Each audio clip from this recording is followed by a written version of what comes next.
They fined me $750 for parking 6 inches over the HOA's invisible line, a line they never marked, never measured, never filed in any county record. 48 hours later, a deputy left a citation taped to my door like a scarlet letter. That was the first night I slept with the porch light on. Welcome to my channel. I'm Aaron Miles, an electrical inspector from Fort Collins, Colorado. I don't do clickbait, just true stories about property, power, and how regular people push back without breaking the law. If you care about fairness in your neighborhood, hit subscribe and tell me where you're watching from. I love seeing all the zip codes line up. I bought this house after my wife passed away. 1 story, gray siding, 1,840 square feet, built in 1997. She loved the aspens in the backyard, the way they turned to gold every October. Losing her stripped the noise from my world. So when I moved into Whispering Pines Estates 2 years later, I thought quiet rules and polite smiles meant safety. I was wrong. The HOA president, a woman named Cynthia Monroe, everybody called her Cindy, but never to her face, ran board meetings like trials. She'd worked as a paralegal in Denver and loved quoting bylaws as if they were scripture. The first letter came 9 days after I closed. Notice of violation. Non-compliant mailbox height exceeds 46. I measured it myself, exactly 45.5. They fined me anyway. At first I played along. I repainted the mailbox post, switched the light fixture to their approved soft bronze, and even attended one of their monthly meetings. The clubhouse smelled of lemon cleaner and cheap coffee. Cindy leaned across the folding table and said, "We keep standards for a reason, Mr. Miles. Without uniformity, property values slip." Her voice was syrup over steel. I nodded, thinking of my late wife's voice, calm and teasing. Don't let bureaucrats bully you, Aros. And read what they sign, not what they say. 3 weeks later, I received a certified letter with a $250 assessment for legal review. They'd claimed my security camera, pointed at my own driveway, violated privacy provisions. I sent a polite email back citing Colorado Revised Statute, FARA 33.3.302(1)(a), which limits an HOA's ability to regulate security devices on private property. No response. By June, I'd logged 9 separate letters. Each carried the same blue ink signature from President Monroe and a fine that grew like mold. $50 for a trash can visible before 7 a.m., $100 for unapproved plantings, 2 marigolds, $75 for leaving my truck's rear tire touching the curb. Then came the afternoon that changed it all. I was installing a replacement GFCI outlet in my garage when I heard gravel crunch. Outside stood Cindy and 2 board members with clipboards. "This inspection is authorized," she declared, waving a paper. "We have reports of electrical modifications in violation of Section 9. I told her calmly that Section 9 governed exterior wiring and that she was standing on my property without consent. She smirked. "If you have nothing to hide, you won't mind a quick look." That was my inciting moment. My boundary, literal and personal, had been crossed. I took out my phone, opened the camera, and said, "You're trespassing. Please leave." She called the police. Officer Daniels arrived 10 minutes later, cruiser lights reflecting off my garage door. He checked the papers she waved and frowned. "Ma'am, this isn't a warrant. It's an HOA notice." Still, seeing him there on my driveway, uniform, badge, authority, made my stomach twist. I realized how close I'd come to being railroaded by a system built on fear and paperwork. That night, I pulled every document from the HOA welcome packet, 78 pages of bylaws, covenants, and amendments. Somewhere in that tangle of definitions and easements, I knew there had to be a seam, a clause, a loophole, something they hadn't read as carefully as they thought. I made coffee at 1 a.m., spread the papers across my dining table, and began highlighting dates. The original declaration, recorded in 2004, listed 312 lots. The 2012 amendment listed 316. But the parcel map on file with Larimer County still showed 312. That meant 4 lots existed only on HOA paper. Knowledge nugget number 1. A homeowners association cannot govern property. It does not legally include in its recorded declaration any vote or fee from those lots is ultra-virus, meaning beyond its authority. If Cindy had been collecting dues or votes from phantom parcels, every board action might be void. I stared at the numbers until dawn streaked the blinds. My late wife's photo sat beside my laptop, her smile half hidden by glare. I whispered, "They built their little empire on sand." The next morning, I drove to the county recorder's office and requested chain of title printouts for all 316 supposed parcels. The clerk, a kindly man with ink-stained cuffs named Walt, chuckled when he saw the list. "You'd be surprised how many HOAs never update filings. This'll take me an hour." While I waited, I watched sunlight glint off the courthouse dome and thought of all the homeowners who'd paid fines because they trusted signatures over evidence. Walt returned with a thick folder. "You were right," he said. "Lots 313 through 316 were never platted. They're city greenbelt easements, not residential parcels." I thanked him, scanned every page, and drove home gripping that folder like a shield. For the first time in months, I felt a current of control humming under my skin. That evening, I walked the trail behind the so-called Lot 315, a patch of cattails and drainage stone. A faded city sign read, "Public Access Easement, maintained by City Parks." I took a photo with a timestamp. That, I knew, was the first brick out of their wall. Still, I played patient, let them overreak. The next meeting was scheduled for July 18th at the clubhouse. I marked it on my calendar in red. When the day came, I sat in the back row while Cindy rattled through violations like a prosecutor. "Mr. Miles, continued non-compliance on security camera placement. Motion to impose $500 fine." I raised my hand. "Under what authority? Show me the parcel map." She smiled thinly. "This isn't the time for—" "Actually it is," I said, sliding a printed map onto the table. "Your association governs 312 lots. The 4 you added in 2012 don't exist. Any vote including them is invalid under Par 38 to 33.32117. Her face blanched, then hardened. "That's an outrageous accusation." "Then audit the rolls," I said. "If I'm wrong, prove it." The room murmured. She adjourned the meeting abruptly. I walked out into the night air, heart pounding. Behind me, someone whispered, "He's right, you know." I didn't celebrate yet. Power fights back. And Cindy had plenty left to swing.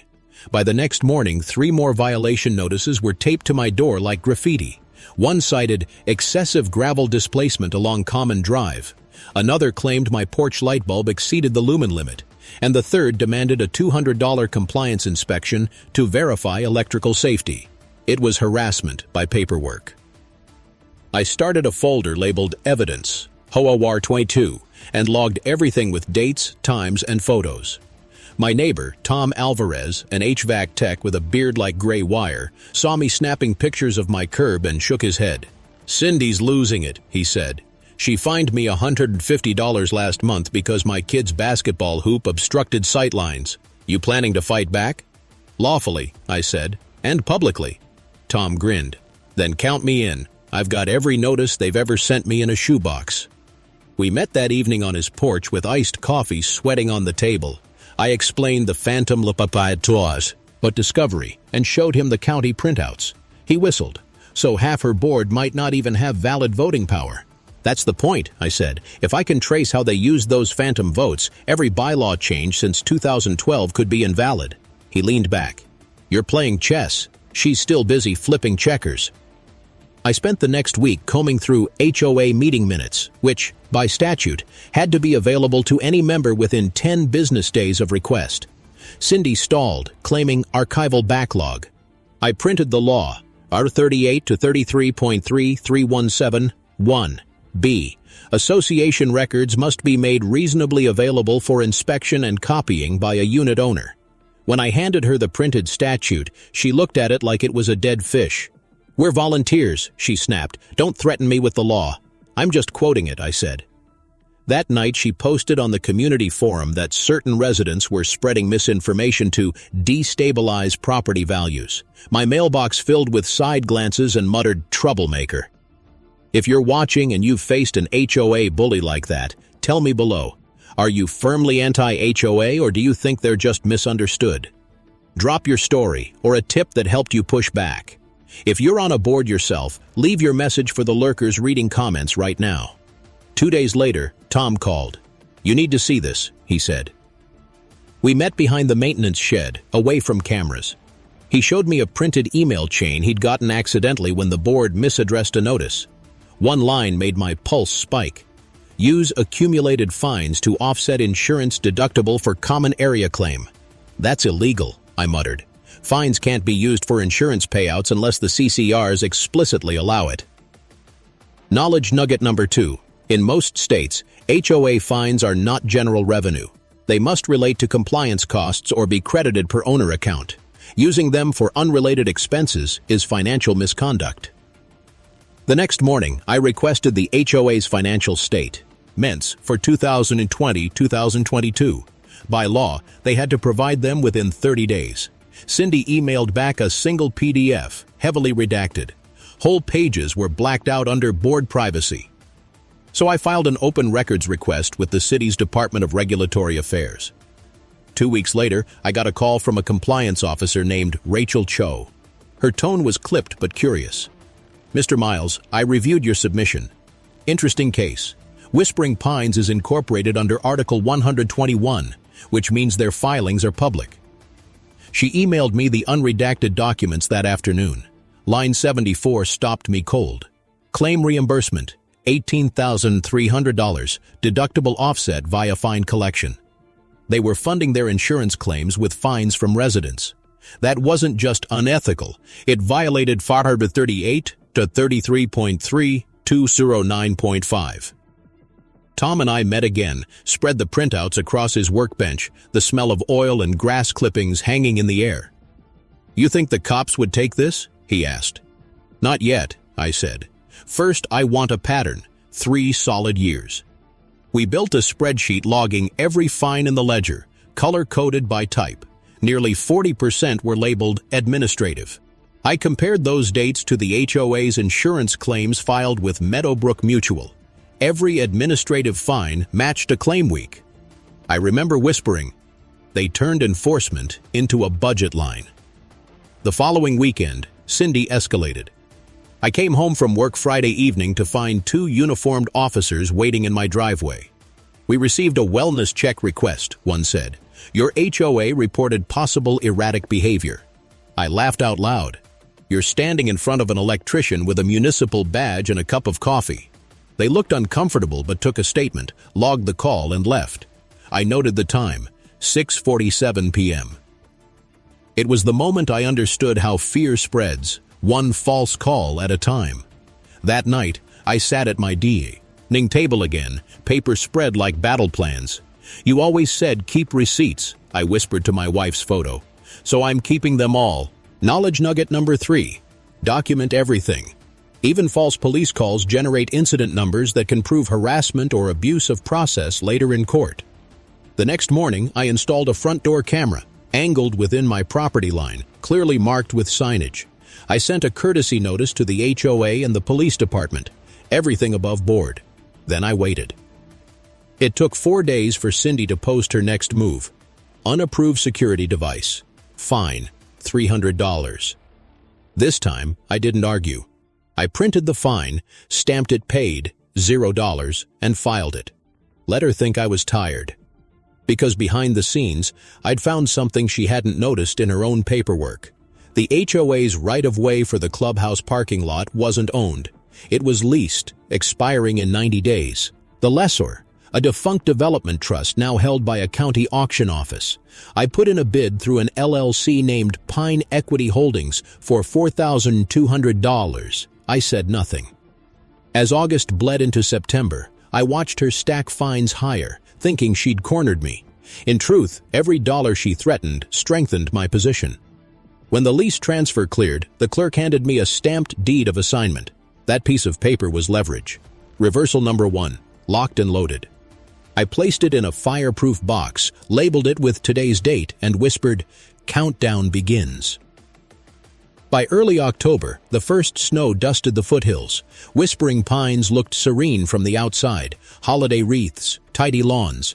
But beneath the veneer, tension pulsed. Cindy's faction controlled the message board like propaganda radio. Anyone questioning the board got muted or banned.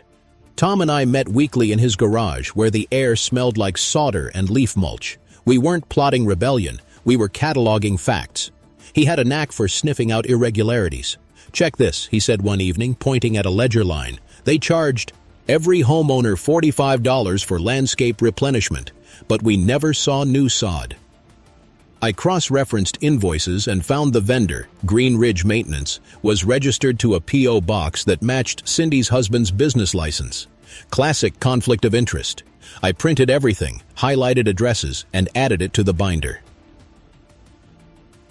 Knowledge nugget number 4. Under most state nonprofit codes, a board member must recuse themselves from any decision that directly benefits a family member or related entity. Failure to disclose can trigger fiduciary breach claims. I knew this would only matter if I got someone official to look at it.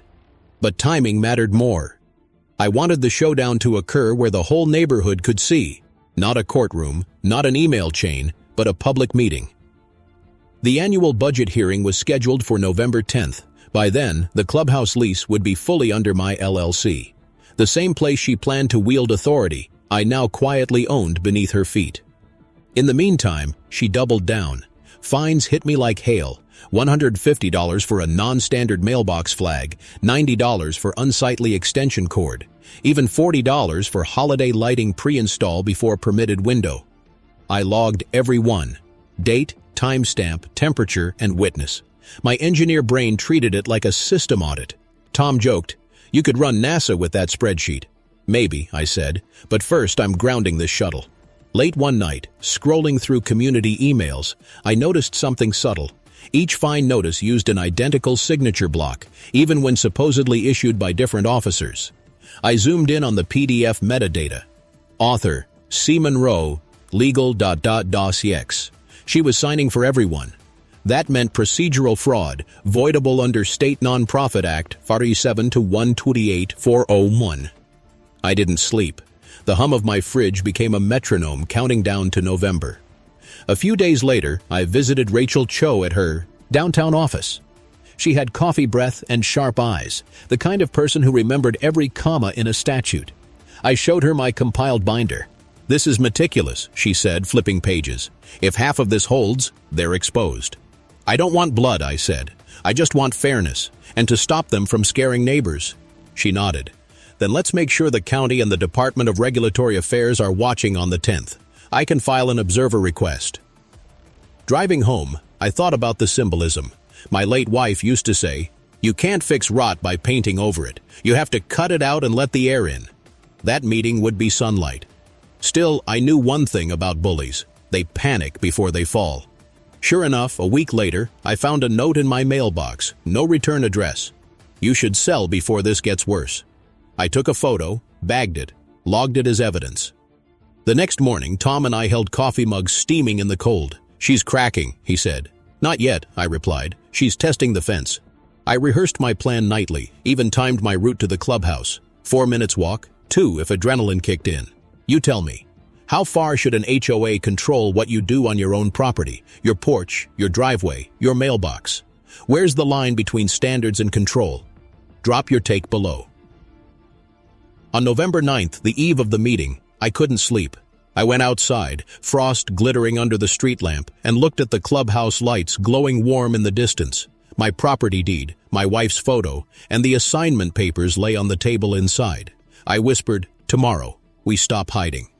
At 6:50 p.m. the next evening, the clubhouse was packed. About 60 homeowners, chairs scraping, murmurs thick with curiosity. Cindy stood at the podium in a red blazer, gavel poised. "Let's begin," she said.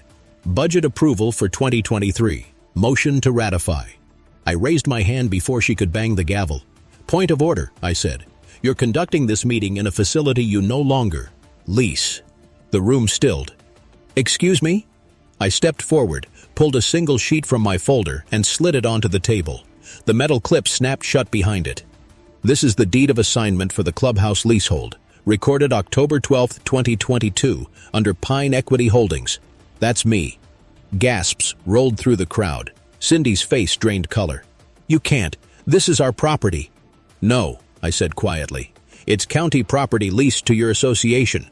The lease expired 90 days ago. I purchased the renewal rights. You've been holding meetings here without a valid lease." Officer Daniels, the same one from my driveway months earlier, stepped forward from the back. "He's correct," he said, holding a folder. "I verified the assignment record this afternoon." The silence was electric, broken only by the soft hum of the exit sign. Cindy tried to recover. This doesn't change our authority." "It changes everything," I said. "You've been issuing fines and holding votes from an unauthorized location. Every action taken here is voidable. I'm granting temporary use for the purpose of this meeting only. After tonight, you'll need a new venue." It wasn't about humiliation. It was about control shifting back to law. Cameras clicked. Someone whispered, "He owns the clubhouse." Reversal number 1, complete. The silence broke into chaos.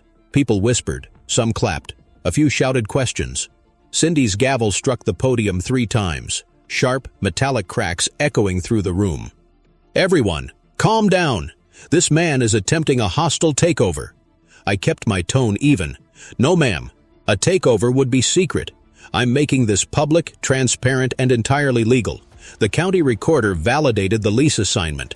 You can verify it tomorrow morning. Reference number 2245173.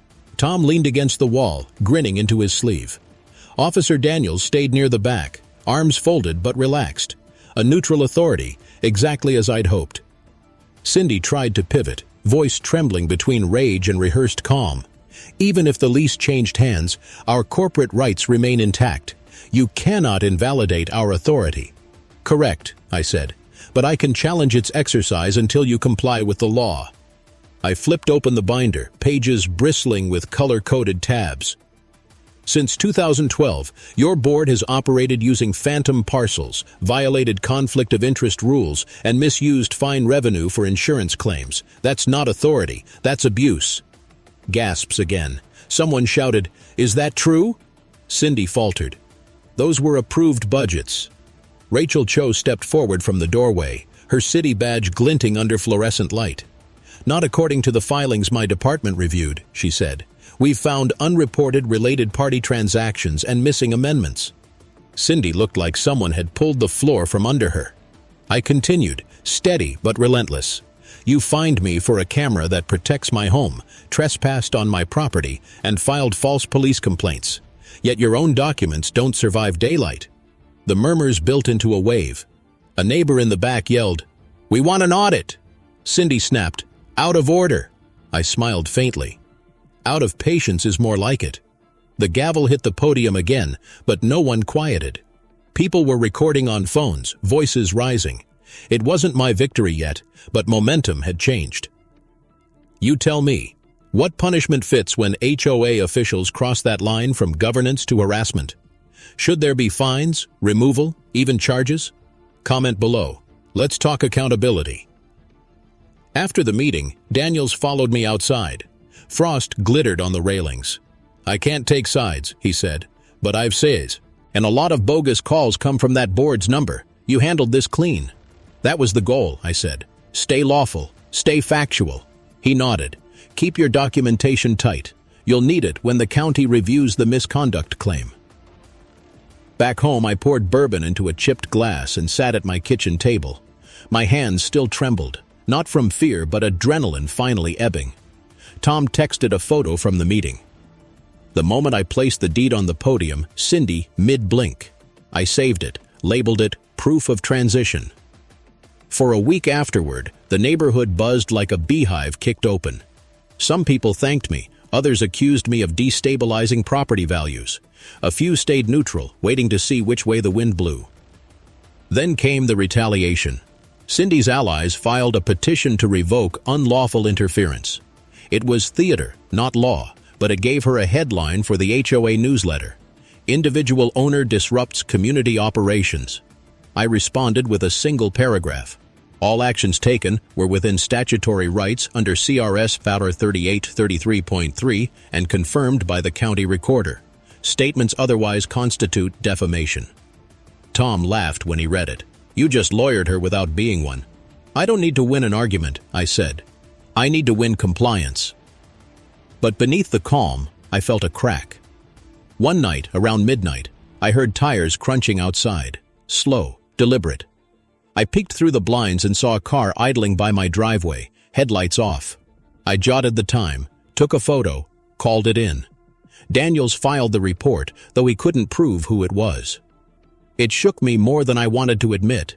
My late wife's photo sat on the mantel, and for the first time in years, I whispered, "I miss how safe we used to feel." Tom came by the next morning, brought coffee and a thermos. "You good?" "I will be," I said. "But I'm done reacting. Time to act." We spent that weekend preparing a full complaint packet for the state's HOA information office, 42 pages of evidence, from fake parcels to the fine diversion scheme. It wasn't just for me anymore. This was for everyone who'd been bullied into silence. By the end of the month, the state opened a preliminary investigation. I knew Cindy would get the notice soon. You tell me this. When an HOA starts acting like a private government, who should oversee them? The state, the courts, or the homeowners themselves? What balance would keep things fair? On December 2nd, she called an emergency meeting, claiming community stability concerns. Only 8 people showed up, mostly her loyalists. The rest had seen through the facade. I didn't attend. Instead, I watched from across the street, the snow falling thick under the streetlight, as she stood behind that same podium. It hit me how power looks fragile once it's questioned. That night, a motion appeared in the community forum. Propose independent audit, open records, and board election within 30 days. It wasn't mine, but it didn't need to be. Someone else had taken the torch. Reform was in motion, even if they didn't know yet what leverage I still held. The audit motion snowballed faster than I expected.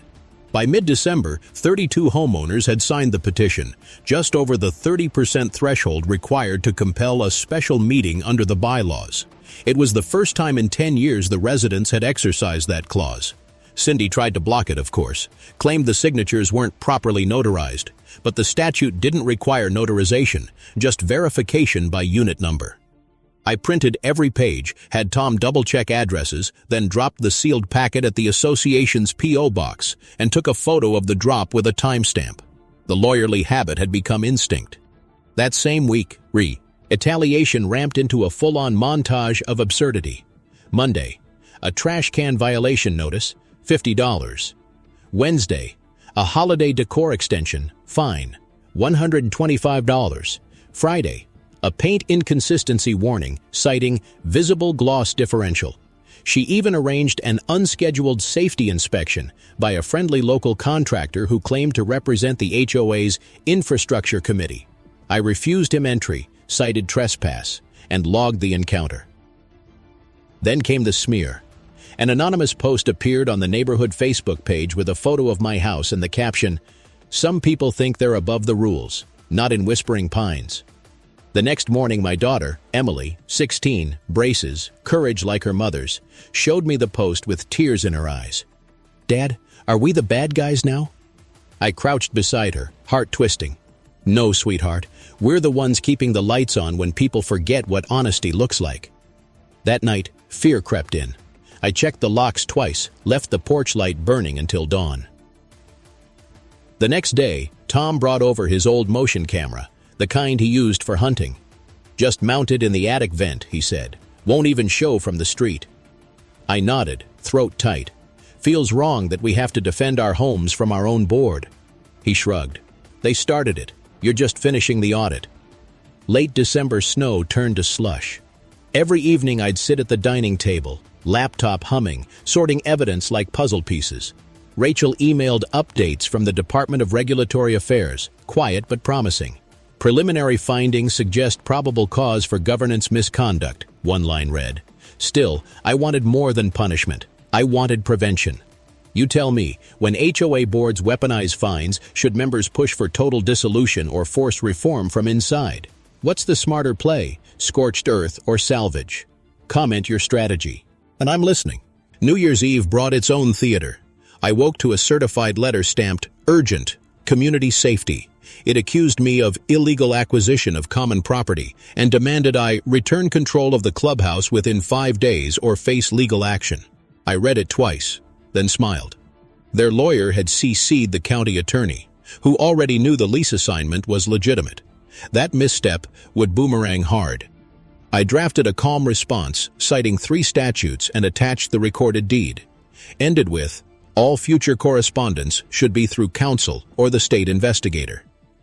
Tom laughed when he read it. You just sent her a polite guillotine. But by mid-January, I felt the fatigue. Every envelope in my mailbox made my pulse jump. Every unfamiliar car idling near my driveway sounded like another wellness check. One night, I found my tires dusted with sand from the common area, petty but clear. They wanted me rattled. I opened the binder again, flipped to the first violation letter, dated March 14th, 11 months ago. So much paper, so much noise. I thought of my wife's voice, her last message scribbled on a sticky note. Build something worth leaving. That line became my anchor. I wasn't fighting just for vindication. I was fighting for a community my daughter could trust again. So I doubled down on procedure, requested a forensic audit through the HOA's insurer, Meadowbrook Mutual. Within 10 days, a claims adjuster named Calvin Reed called. If what you're alleging is true, he said, the association's DU policy might deny coverage for intentional misconduct. That would put personal liability on the board. I heard the domino tip in his tone. Just make sure you send me copies of those financials, he added. 2 days later, Cindy resigned as president for personal reasons. The vice president, a soft-spoken retiree named Gerald, took over as interim, but everyone knew the storm hadn't passed.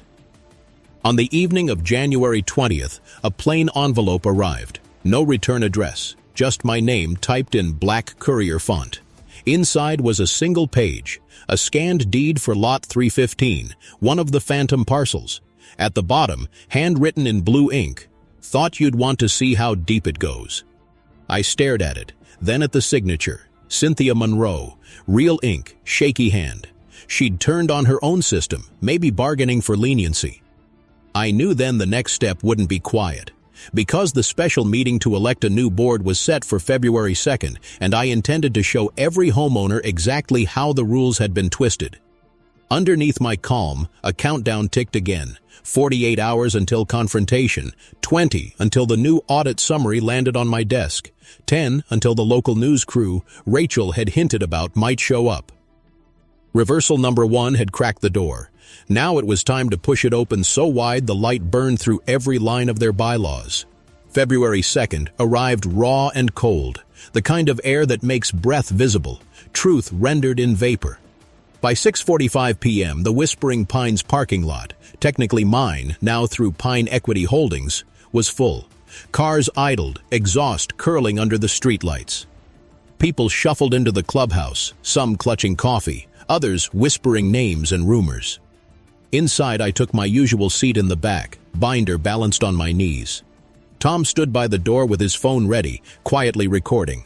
Rachel Cho was there again, this time wearing her official badge openly. The hum of low conversations filled the room, like an engine idling before ignition. Gerald, the interim president, cleared his throat. Tonight's agenda includes audit findings and board elections. Cindy wasn't at the table, but her shadow lingered, figuratively and literally, in the paperwork stacked beside Gerald. I noticed one, envelope sealed with her familiar neat loops of handwriting. When he opened the floor for discussion, I stood. Before we vote, I said, residents deserve to know what your own auditor found. He hesitated. Mr. Miles, this isn't the... Then I'll summarize, I said, flipping the binder open. Between 2018 and 2022, Whispering Pines collected $76,420 in fines. 40% of that went to cover deductible reimbursements for 3 insurance claims, none related to maintenance or enforcement. The auditor confirmed conflict of interest payments to Greenridge Maintenance, registered to Ms. Monroe's spouse. That's a breach of fiduciary duty. Gasps again, same pitch as before, but this time, no gavel to silence it. Rachel stepped forward. For the record, the department has referred this to the State Attorney General's office for civil review. Pending that, your insurer has suspended coverage. Gerald slumped in his chair. Oh, God. And one more thing, I added. The clubhouse lease, now held by my company, will remain available to the community free of charge, provided you implement reforms, transparent budgets, term limits, recorded meetings, public access to records. It was time for leverage to become leadership. Reversal number 2 was loading in the chamber. Someone in the crowd spoke up. "So you're our landlord now?" I met his eyes. "Temporarily, until we rebuild this right." The murmurs swelled, some skeptical, some hopeful. You tell me, should a whistleblower ever take control of what they expose, or step back once the truth's out? Would you trust someone who fought the system to run it cleaner? Let me know in the comments. I'm curious how you'd see it. Tom leaned against the wall, whispering, "You've got them thinking, man. That's half the battle." He was right, because what happened next shifted everything. A woman in her 70s, cane tapping the tile, stood from the second row. "My husband and I moved here for peace," she said. "Instead, we've lived under fear. If Mr. Miles can promise transparency, I'll second his proposal." Applause scattered. Through the crowd, uncertain but real. Gerald raised a trembling hand. Motion acknowledged. All in favor? Hands lifted. Half, then more, until nearly every seat had a palm raised. Rachel nodded, writing notes. "Majority achieved," she said. "Effective immediately. Whispering Pines HOA must schedule open records sessions and new elections under oversight." That's when the cameras flashed. Local Channel 4 had slipped in through the side door, their reporter, short, sharp, and fast, asking for comment. I declined politely, pointing them toward Rachel. "Regulatory matter," I said. "She's the authority tonight." Officer Daniels stood near the door again, the image poetic. Law bookending chaos, calm reasserted by process. Outside, the cold hit like clarity. Tom slapped my shoulder. "You did it. That's the first domino." I smiled, exhaustion creeping in. "It's not victory yet. It's cleanup." He grinned. "Still, feels good to breathe without checking the mailbox." That night, I walked home under the hum of street lamps, snow crunching beneath my boots. Inside, the house smelled faintly of dust and coffee. Home again, unthreatened. I sat on the couch, opened my laptop, and began drafting the reform proposal in formal legalese. Section 1. Term limits. 2-year maximum consecutive service per board seat. Section 2. Transparency. All financial documents shall be published online quarterly. Section 3. Oversight. Independent ethics committee elected by members, not appointed. When I was done, I leaned back and exhaled. For the first time in 11 months, silence wasn't tension. It was peace. Still, I knew the collapse had just begun. Once regulators moved, insurers and banks would follow. Meadowbrook Mutual would void coverage. The HOA's lender would freeze its reserve account, and the rest would topple like dominoes. You tell me, when corruption falls, should those habitués who abused power face criminal penalties, or is public disgrace enough? Think about deterrence, not revenge. The following morning, an email from Rachel confirmed it. Formal state investigation initiated. Interim board cooperating. Expect press inquiries. I stared at it, a slow smile forming. Justice wasn't loud. It was procedural, time-stamped, notarized, and permanent. The first reversal had exposed the cracks. The second was rebuilding something worth keeping. But I wasn't done yet. There was still one symbolic act left, the one that would close the loop and show my daughter why law, not anger, wins the long game. By mid-March, the dominoes had finished falling. Cindy's resignation turned into an official removal when the state confirmed 2 conflict of interest violations and 1 count of false filing. Meadowbrook Mutual canceled the HOA's directors and officers policy, citing material misrepresentation. Without coverage, no one on the board wanted to sign another document. Whispering Pines had effectively gone silent, like a machine that suddenly remembered it had no power source. But silence in a neighborhood can be dangerous. It leaves space for rumor. So I proposed something different. A town hall, not an HOA meeting. Same room, same folding chairs, but no podium this time.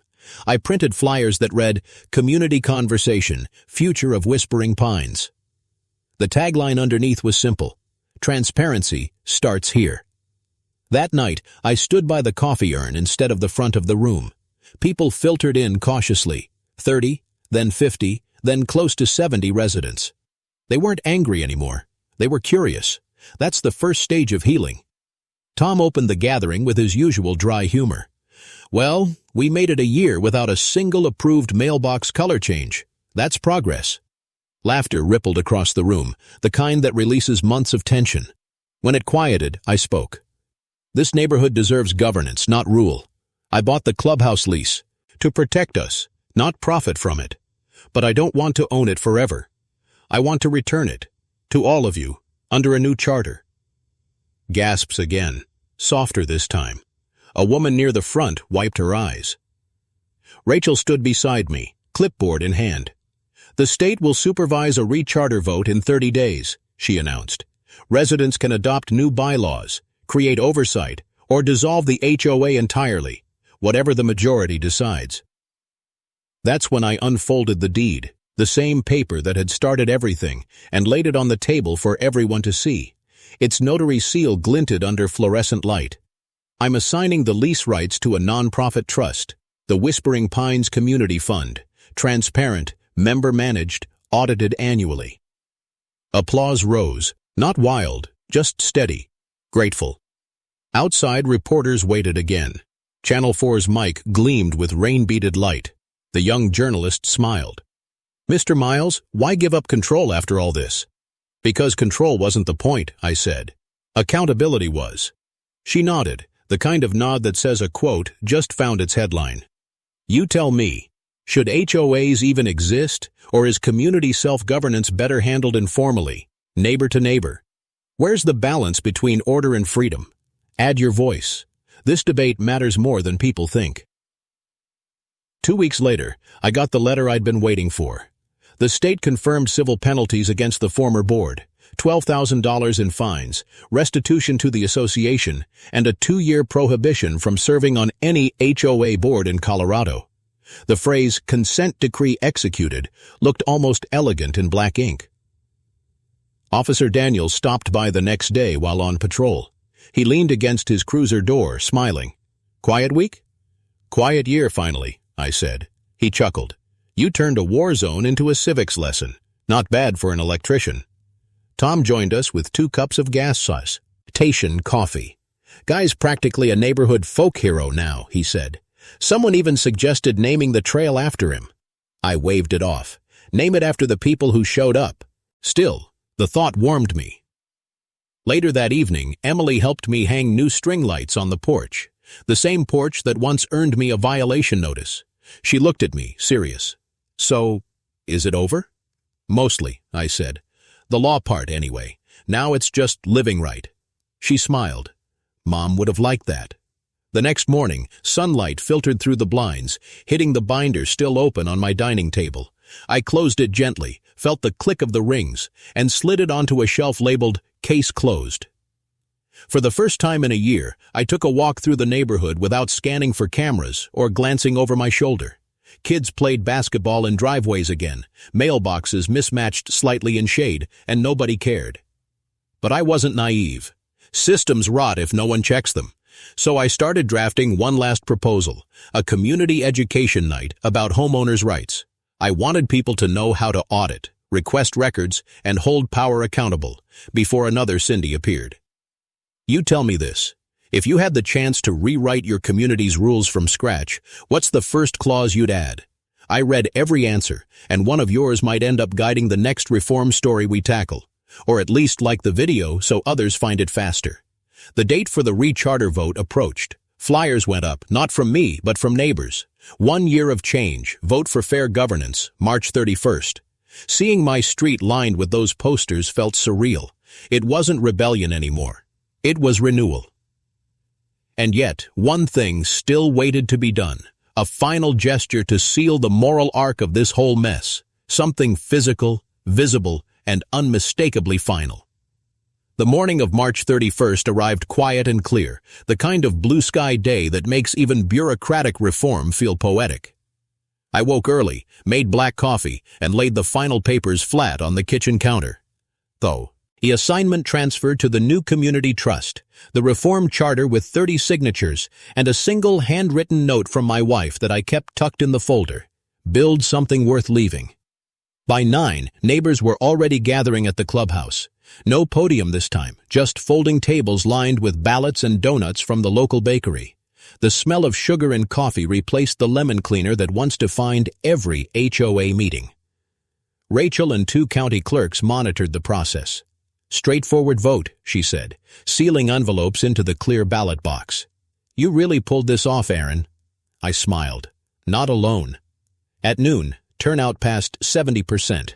For a community once ruled by apathy and fear, that number felt like revolution.